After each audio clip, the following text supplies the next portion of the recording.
क्या आप जानते हैं कि हिंदुस्तान में इन बांग्लादेशी घुसपैठियों की तादाद कितनी है?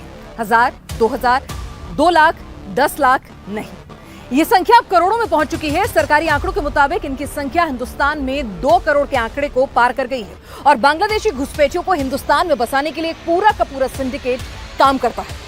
क्या आप अंदाजा लगा सकते हैं घुसपैठियों को भारत का नागरिक बनाने के लिए कुल कितना खर्च आता होगा? ये रकम है 20 रुपए। सही सुना आपने, सिर्फ 20 रुपए में ये फर्जी दस्तावेजों के आधार पर अपना नकली आधार कार्ड बनवा लेते हैं, बाकायदा वोटर कार्ड तैयार कर लेते हैं और फिर इन फर्जी दस्तावेजों के दम पर ये लाभार्थी योजनाओं का भरपूर लाभ लेते हैं और हर महीने इनके अकाउंट में अच्छे खासे पैसे भी आने लगते हैं क्योंकि ये हिंदुस्तान के फर्जी नागरिक बन चुके होते हैं। देश की राजधानी दिल्ली में भी इन बांग्लादेशी घुसपैठियों के खिलाफ धरपकड़ के लिए बाकायदा एक ड्राइव चलाई जा रही है। इनके फर्जी दस्तावेजों को सत्यापित किया जा रहा है और पूरा रोज नया खुलासा होता है कि किस तरह से नेटवर्क ये काम करता था, इनके गैंग में कौन कौन शामिल होता है, कौन क्या काम करता है, मोटो ऑपरेंडी क्या है और इनका किंग पिन कौन है।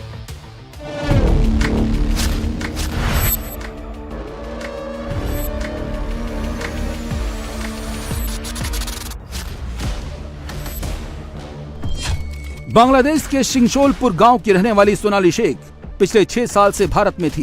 पहले मुंबई फिर दिल्ली के अलग अलग इलाकों में ये रह रही थी। एलजी के आदेश के बाद दिल्ली में घुसपैठियों के खिलाफ ड्राइव शुरू हुई तो सोनाली शेख की पहचान सबसे पहले सामने आ गई।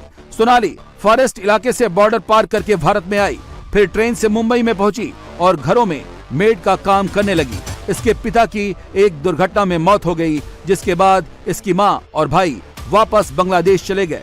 हाल ही में ये दिल्ली में काम की तलाश में आई थी। पुलिस को दूसरी कामयाबी आरके पुरम में मिली। बांग्लादेश का रहने वाला फिरोज मुल्ला पकड़ा गया। फिरोज को 2002 में भारत से डिपोर्ट किया गया था, लेकिन वो दोबारा घुसपैठ कर भारत आ गया। अगली सफलता रंगपुरी में मिली। यहाँ जहांगीर, उसकी पत्नी और बच्चों को पुलिस ने अरेस्ट किया। ये अलग अलग पहचान के साथ किराए के मकान में रह रहे थे।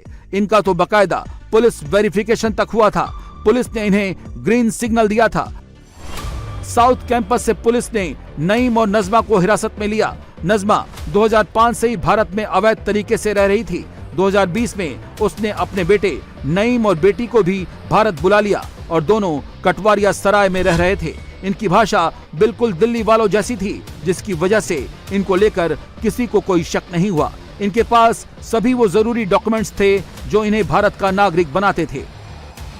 कई लोगों को हाल ही में साउथ वेस्ट डिस्ट्रिक्ट ने पकड़ा है जो कि बांग्लादेशी हैं और उन्हें वापस बांग्लादेश डिपोर्ट किया गया है।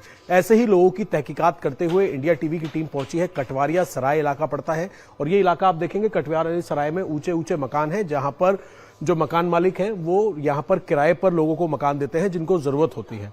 लेकिन इसी आड़ में ये लोग अपने फर्जी पहचान पत्र मकान मालिक को दिखाते हैं। मेरे हाथ में जो आप एक पुलिस वेरिफिकेशन फॉर्म देख रहे हैं, ये पुलिस वेरिफिकेशन फॉर्म है जिसके मकान मालिक है नरेंद्र सिंह और नईम और नजमा नाम की ये महिला है जिन्होंने अपना आधार कार्ड यहां पर दिखाया था और ये कहा था कि ये लोग रहने वाले हैं। ये देखिए, ये आधार कार्ड है और ये फोटो है। नजमा नाम की ये महिला है जो अपने आप को बताती थी कि उसका जो ये आधार कार्ड है भारत का, लेकिन उसका नाम काजल है। नजमा अपने बेटे नईम के साथ बताया जा रहा है साल 2020 में बांग्लादेश में जंगल के रास्ते भारत में एंट्री करती है और एंट्री करने के बाद कुछ समय बंगाल में बिताने के बाद दिल्ली में आकर ये कटवारिया सराय का जो इलाका है तकरीबन पिछले 1 साल से यहां पर ऊपर रेंट पर रह रही थी। सिर्फ नजमा और नईम ही नहीं रहते थे, इनके रिश्तेदार भी दिल्ली में ही रहते थे। इनसे मिलने भी आते थे, लेकिन इनका रहन सहन वेशभूषा ऐसी थी किसी को कोई डाउट ही नहीं हुआ। नजमा घरों में मेड का काम करती थी, जबकि नईम छोटे मोटे काम करता था। ये मेड का काम करती थी और बोलती थी कि मेरा हस्बैंड विदेश गया हुआ है, तो वहाँ से वो रेंट भेजता है और जो है मैं अपना मेड वेड का काम करती हूँ और हमारा गुजारा चल रहा है, परिवार चल रहा है। फिर बेटा नईम क्या करता? नईम भी जो है वो कभी बोलता था कि अंकल मैं दुकान करूंगा। अभी जो है ना मैंने एक दुकान परचेज किया है और अभी मेरा काम धंधा नहीं चल रहा है, फिर दुकान छोड़ दिया हूँ, फिर कुछ और तलाश रहा हूँ। इस तरीके से बेटा भी काम कर। पुलिस को दिल्ली के कोने कोने से बांग्लादेशी नागरिक मिल रहे हैं और पुलिस इन्हें वापस डिपोर्ट भी कर रही है। सफदरजंग एनक्लेव पुलिस ने लियाकत और नसीम नाम के पति पत्नी को पकड़ा। दोनों बांग्लादेशी नागरिक थे और अवैध तरीके से दिल्ली में रह रहे थे। बसंत कुंज थाने से मोहम्मद बबलू, संगम बिहार से 4 बांग्लादेशी, साउथ डिस्ट्रिक्ट से 11 बांग्लादेशी, उत्तम नगर मेट्रो स्टेशन से 5 बांग्लादेशी और अर्जनगढ़ मेट्रो स्टेशन से 8 बांग्लादेशी पकड़े गए हैं। दिल्ली पुलिस ने अलग अलग इलाकों से भी अभी तक 50 बांग्लादेशियों को पकड़ा है और सभी को वापस बांग्लादेश डिपोर्ट किया गया है। इसके अलावा पुलिस की हिरासत में 100 से ज्यादा संदिग्ध हैं, जिनके डॉक्यूमेंट्स की जांच की जा रही है। दिल्ली पुलिस लगातार बांग्लादेशी नेशनल्स के खिलाफ एक मुहिम चला रही है। वो बांग्लादेशी जो अवैध तरीके से दिल्ली के अलग अलग इलाकों में फर्जी पहचान के जरिए छिपे होते हैं। ये मुहिम चलाई गई। इसी मुहिम में अभी हाल ही में द्वारका जिले पुलिस को, उत्तमनगर थाने पुलिस को यह जानकारी मिली कि उत्तमनगर मेट्रो स्टेशन के पास जो झुग्गियों का इलाका है, वहां पर 5 बांग्लादेशी देखे गए हैं। पुलिस ने इन सभी 5 को ट्रेस किया और जब इनसे पूछताछ की गई तो पूछताछ में यह पता चला कि कई साल पहले डंकी रूट के जरिए, यानी कि जंगल के रास्ते, ये लोग पैदल बांग्लादेश के बॉर्डर से इन्होंने भारत में एंट्री की और एंट्री करने के बाद कुछ समय वेस्ट बंगाल में रहकर इन लोगों ने अपने फर्जी आधार कार्ड बनवाए। भारतीय नागरिकता के इन्होंने कुछ ऐसे डॉक्यूमेंट्स थे जो फर्जी तरीके से बनवाए और उसको बनवाने के बाद ये लोग दिल्ली आ गए। हम आपको बता दें, पिछले कुछ दिनों में जिस तरीके से पुलिस लगातार अलग अलग डिस्ट्रिक्ट के अंदर ये मुहिम चला रही है, जिसमें साउथ वेस्ट डिस्ट्रिक्ट के कुछ इलाके हैं, जिसमें रंगपुरी, वसंत कुंज का इलाका पड़ता है। इसके अलावा ईस्ट दिल्ली का सीमापुरी और साथ ही द्वारका डिस्ट्रिक्ट का अगर हम बात करें, उत्तमनगर आसपास के ऐसे इलाके हैं जहां पर तकरीबन 50 से ज्यादा बांग्लादेशियों की पहचान की गई, उनके डॉक्यूमेंट्स वेरीफाई किए गए और तकरीबन 50 ऐसे बांग्लादेशी हैं जिनके डॉक्यूमेंट्स को क्रॉस वेरीफाई करके उन्हें वापस बांग्लादेश डिपोर्ट कर दिया गया है। लेकिन जिस दिल्ली में 8 लाख बांग्लादेशियों के होने का अनुमान है, यहां 50 या 100 का आंकड़ा बेहद छोटा है। 2003 में दिल्ली पुलिस ने 50,000 बांग्लादेशी पकड़े थे, जिन्हें वापस बांग्लादेश भेजा गया। लेकिन इसके बाद बांग्लादेशियों की पहचान का अभियान धीमे पड़ गया। 2014 से 31 जुलाई 2018 तक सिर्फ 1134 बांग्लादेशी पकड़े गए थे। 2018 से 2024 का कोई सटीक आंकड़ा मौजूद नहीं है। हालांकि इस दौरान भी बांग्लादेशियों को डिपोर्ट करने की रफ्तार कम ही रही।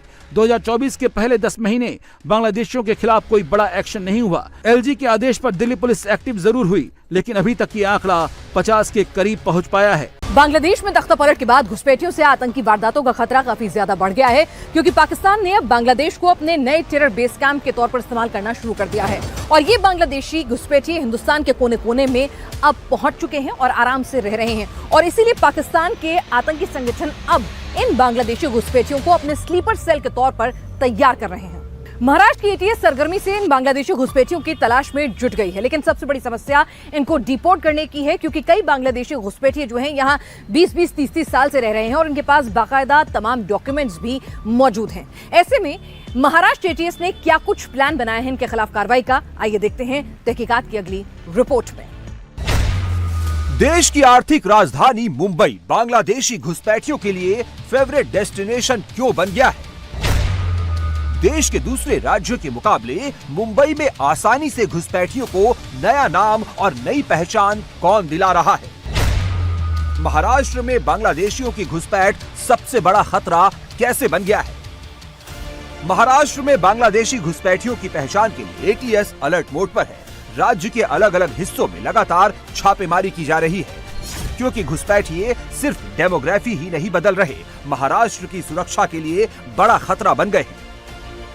मुंबई पुलिस पूरे साल इलीगल तरीके से जो बांग्लादेशी घुस आए हैं देश में, मुंबई में रह रहे हैं, उनके खिलाफ कार्रवाई कर रही है, लोगों को डिपोर्ट भी कर रही है। इस साल अकेले 50 से 60 लोगों को डिपोर्ट किया गया। साथ ही उन लोगों पर भी नजर है जो इन लोगों के लिए डॉक्यूमेंट्स मुहैया कराते हैं, जो इन लोगों के लिए आधार कार्ड बनाने के लिए जो डॉक्यूमेंट्स मुहैया कराए जाते हैं, उन लोगों की भी गिरफ्तारी हो रही है, उन पर भी कार्रवाई की जा रही है। महाराष्ट्र एटीएस बांग्लादेशियों की गिरफ्तारी के बाद घुसपैठ के पैटर्न को एनालाइज करने में जुटी है। बांग्लादेश की तरफ से टेरर एक्टिविटीज का खतरा भी बढ़ गया है। बांग्लादेश के आतंकवादी संगठन भारत में आतंकवादी गतिविधियों को अंजाम देने के लिए उनके देश में बदले राजनीतिक हालात का फायदा उठा सकते हैं। ये आतंकी संगठन हिंदुस्तान में रह रहे अवैध बांग्लादेशी प्रवासियों को स्लीपर सेल के रूप में इस्तेमाल कर सकते हैं। ऐसे में एटीएस ने भी बांग्लादेशी घुसपैठियों के खिलाफ पूरे स्टेट में बड़ी मुहिम छेड़ रखी है। महाराष्ट्र एटीएस स्पेशल ड्राइव चलाकर महाराष्ट्र के अलग अलग जिलों में रह रहे अवैध बांग्लादेशियों को गिरफ्तार करने की मुहिम चला रही है। देश में गैर कानूनी तरीके से घुस आए बांग्लादेशी नागरिकों का सबसे बड़ा ठिकाना मुंबई और उसके आसपास के जिले हैं। 2024 की बात करें तो मुंबई में 196 बांग्लादेशियों के खिलाफ केस दर्ज हुए, 279 घुसपैठिए गिरफ्तार किए गए। सिर्फ दिसंबर महीने में ही मुंबई पुलिस ने 19 FIR रजिस्टर्ड की है और 43 घुसपैठियों को हिरासत में लिया गया है। नवी मुंबई से 653 बांग्लादेशी घुसपैठिए पकड़े गए हैं। इसके अलावा ठाणे, भिवंडी, नासिक, नांदेड़, छत्रपति, संभाजीनगर, उल्हासनगर, धुले और पुणे में महाराष्ट्र ATS लगातार एक्शन कर रही है। मुंबई पुलिस ने इस साल 195 केसेस इस कैटेगरी में रजिस्टर किया है। उसमें 278 इलीगल बांग्लादेशी जो हैं उनके खिलाफ कार्रवाई की है, उसमें केस रजिस्टर किया गया है। उसके बाद इसमें काफ़ी सारे बड़ी संख्या में लोगों को डिपोर्ट भी किया गया है। इसके अंदर जैसे हम आरोपी को पकड़ते हैं उसके बाद हम केस रजिस्टर करते हैं, उसके बाद ये चार्जशीट किया जाता है। चार्जशीट करने के बाद कोर्ट में इसका ट्रायल होता है और उसके साथ साथ रिस्ट्रिक्शन ऑर्डर जो है उसके बाद हम लेते हैं और फिर इसको डिपोर्ट किया जाता है। हमारी टीम यहाँ से जाती है और डिपोर्ट करके आती है। और इस साल हमने बड़ी संख्या में किया है, तकरीबन 50 से 60 लोगों को रिसेंटली हम लोगों ने डिपोर्ट किया है। ये कंपलसरी है कि अगर कोई भी घर मालक जो लैंडलॉर्ड है वो अगर अपना टेनेंट को रख रहा है तो उसका एग्रीमेंट उसने सबसे पहले लीगल लाइसेंस बनाना चाहिए जो कि रजिस्टर्ड हो, और सेकेंडली उसका एक कॉपी इंटीमेशन का लोकल पुलिस स्टेशन को देना चाहिए। ये जो बांग्लादेशी है इन्होंने अगर कोई आधार कार्ड दिया है तो नेचुरली घर मालक को पता नहीं हो सकता है कि ये डॉक्यूमेंट फोर्ज्ड है या जेन्युइन है। उसके साथ भी अगर वो एग्रीमेंट करता है फिर भी उसे इन्फॉर्मेशन पुलिस स्टेशन को देनी ही है। अगर उसके पास कोई भी डॉक्यूमेंट नहीं है और बिना डॉक्यूमेंट के अगर वो घर देता है और इंटीमेशन भी नहीं देता है, और अगर ऐसा कोई फॉरेन नेशनल इलीगल एक्टिविटी में एंगेज्ड है, जैसे हमने कहा कि अफ्रीकन नेशनल्स को हमने पकड़ा ड्रग्स में, उसमें हमने घर मालक को भी एक्यूज्ड बनाया है कि जिन्होंने बिना कोई वेरिफिकेशन के डॉक्यूमेंट्स के उनको घर दिए, तो ऐसे इसमें हमने उनको भी किया, प्लस एजेंट्स को भी हम लोग एक्यूज बना रहे हैं। तो मैं घर मालक को भी करना चाहूँगा, लैंडलॉर्ड्स को और एजेंट्स को भी कहना चाहूँगा, विदाउट वेरिफिकेशन कि वो इंडियन सिटीजन है या फॉरेन नेशनल है, कोई भी ऐसा घर ना दे। ठाणे में पुलिस ने वर्तक नगर इलाके से 3 बांग्लादेशी महिलाओं को अरेस्ट किया। ये महिलाएं होटल में वेटर के रूप में काम करती थी। इनके पास जांच के दौरान कोई भी दस्तावेज नहीं मिले। फिलहाल इस वक्त महाराष्ट्र में बांग्लादेशी नागरिक जो घुसपैठिए तरीके से महाराष्ट्र में पहुंचे और अलग अलग हिस्सों में आकर बस गए हैं, उन सभी पर कार्रवाई चल रही है। अब आपको बताते हैं कि आंकड़ा क्या कहता है। अगर दिसंबर महीने की बात की जाए तो ATS ने जो प्रेस रिलीज जारी किया था उसमें उन्होंने बताया कि लगभग 43 बांग्लादेशी नागरिकों के खिलाफ अलग अलग पुलिस स्टेशन में मामला दर्ज किया गया है। और वहीं अगर पिछले 24 घंटे की बात की जाए तो मुंबई मेट्रोपॉलिटन सिटी के अलग अलग पुलिस स्टेशन में कई मामले दर्ज किए गए हैं, जिनमें उल्हासनगर है, घाटकोपर है, विक्रोली है। और अगर थाने के आसपास के हिस्सों की बात की जाए तो वर्तक नगर पुलिस स्टेशन में इस वक्त हमारी मौजूदगी है। आपको बताएं यहां से 3 बांग्लादेशी महिलाओं को गिरफ्तार किया गया है, जिन्हें 31 तारीख को पुलिस ने गिरफ्तार किया था। पुलिस को एक जो है टिप मिली थी, उसके आधार पर उन्हें लाया गया। आपको बताएं ये महिलाएं यहां पर होटल में वेटर का काम करती थी, वेटर्स के रूप में रहती थी। इनका एक परिवार बांग्लादेश में भी है। ठाणे जिले के भिवंडी इलाके से नारपोली पुलिस ने 7 बांग्लादेशी नागरिकों को गिरफ्तार किया, जिसमें 4 महिलाएं और 7 पुरुष शामिल थे। ऐसे ही मुंबई से सटे उल्हासनगर से एक बांग्लादेशी महिला पकड़ी गई जो पिछले 6 महीने से वहां रह रही थी। ऐसा नहीं है कि बांग्लादेशी नागरिक हाल फिलहाल में ही भारत आकर रह रहे हैं। कई बांग्लादेशी हैं जो पिछले 25-30 सालों से मुंबई में रह रहे हैं। उन्होंने फर्जी डॉक्यूमेंट्स के सहारे पक्के कागजात बनवा लिए हैं।